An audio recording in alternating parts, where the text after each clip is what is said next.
سخاوت اللہ تبارک و تعالیٰ کی نہایت ہی پسندیدہ صفت ہے۔ اللہ فرماتا ہے وَمَن یُوقَ شُحَّ نَفْسِهِ فَأُولَٰئِکَ هُمُ الْمُفْلِحُونَ کہ جو شخص اپنے نفس کی حرص اور بخل سے بچا لیا گیا یہی لوگ کامیاب ہیں۔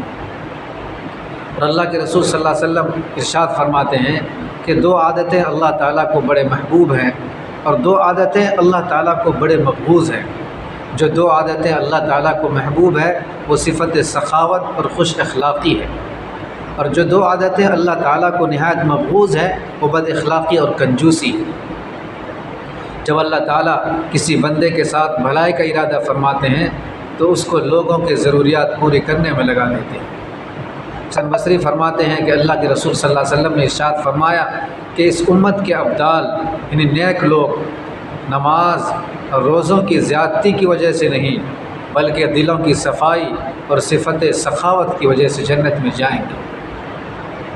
حضرت ابن عباس فرماتے ہیں کہ سخی لوگ دنیا میں لوگوں کے سردار ہیں اور متقی لوگ آخرت میں لوگوں کے سردار ہیں۔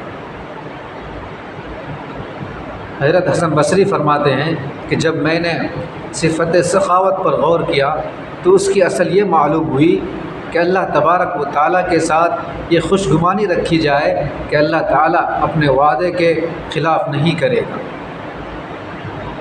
اسی لیے اللہ فرماتا ہے وَمَا أَنفَقْتُم مِّن شَيْءٍ فَهُوَ يُخْلِفُهُ وَهُوَ خَيْرُ الرَّازِقِينَ کہ جو کچھ تم خرچ کرتے ہو وہ اس کا عوض دیتا ہے تو اللہ تعالیٰ بہترین روزی دینے والا ہے۔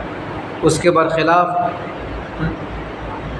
بخیل اور کنجوس کہ بخل کی اصل یہ ہے کہ اس کا مرتکب نعوذ باللہ اللہ تبارک و تعالیٰ کے ساتھ یہ بدگمانی رکھتا ہے کہ اللہ تعالیٰ اپنے وعدے کو پورا نہیں کرے گا۔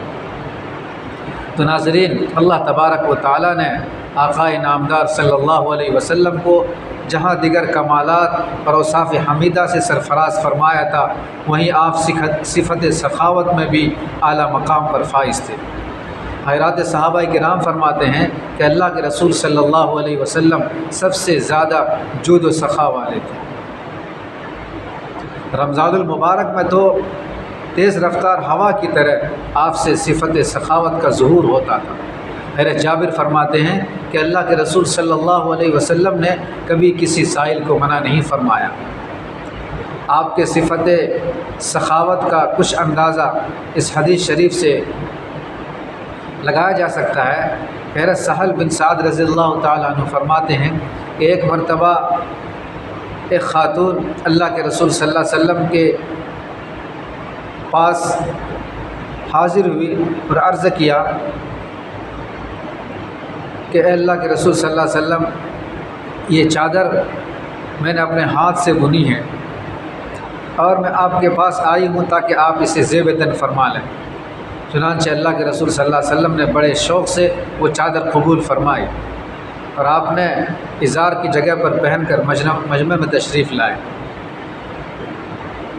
اسی وقت ایک صحابی عبد الرحمن ابن عوف نے اللہ کے رسول صلی اللہ علیہ وسلم سے درخواست کی یہ مجھے آپ عنایت فرما دیں، یہ بہت عمدہ ہے۔ تو اللہ کے رسول نے فرمایا بہت اچھا۔ تو اللہ کے رسول صلی اللہ علیہ وسلم کچھ دیر مجلس میں بیٹھے رہے، اس کے بعد آپ اندر تشریف لے گئے اور وہ ازار بدل کر آپ نے وہ چادر اس سائل کو بھجوا دی۔ جب یہ ماجرا دیکھا تو صحابہ کرام نے نکیر فرمائی کہ جب تمہیں معلوم تھا کہ اللہ کے رسول صلی اللہ علیہ وسلم کسی کو منع نہیں فرماتے ہیں تم نے یہ مانگ کر اچھا نہیں کیا۔